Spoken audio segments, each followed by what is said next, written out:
د الله د رسول خاطر وکئ منع شئ په د ښځې ودرېږئ مه کوئ نور بغاوت مه خفه کوئ خپل رب نور کم حالت کې موتانن ژوند تېرو خدا نخواسته په ده حالت کې مرګ رانشي ډېرې سختې معاملې راته په سر پرتې دي ګران مرحلات دي دا ځای کې ډېر مشکلاتو سره سامنه ده ناشنا مخلوق سره واسطه ده عجیبه کائنات او مخلوقات دي لاندې پلار نشته بچې نشته خاندان نشته پارټي نشته مشر نشته کچر نشته یک تنها په دې تور لحد کې ژوند دا ډېر زیات مشکل دی ولې نه پوهېږي دا قوم ولې په مینت زارې نه پوهېږي ای د الله د رسول خاطر وکئ منع شئ په د ښځې ودرېږئ مه کوئ نور بغاوت مه خفه کوئ خپل رب نور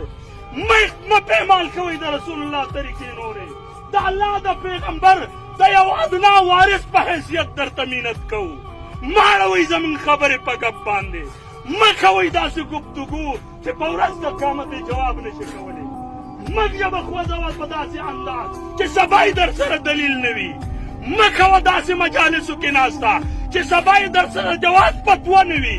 مه کښېنه د داسې خلکو په مجلس کې چې په ورځ د محشر د هغوی په مجلس باندې شرمېږي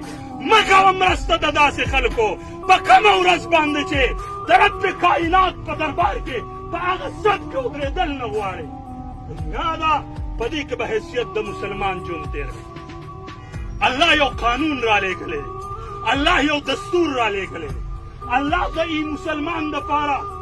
د راه نجات دپاره اصول او قواعد را لېږلي دي ولې نه زده کوئ څه چل شوی دی په قوم باندې د فیسبک انټرنېټ دپاره شپه ورځ شته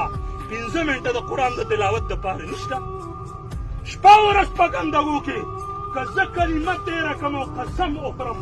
زه به حانس نشم په دې مقبره کې که مشر دی او که کشر دی په ګناه پسې لکه د لیوني سپي ګرځي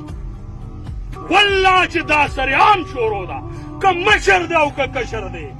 سوچ په جومات کې په مونځ ولاړ ذهن کې د ګناه منصوبه تړي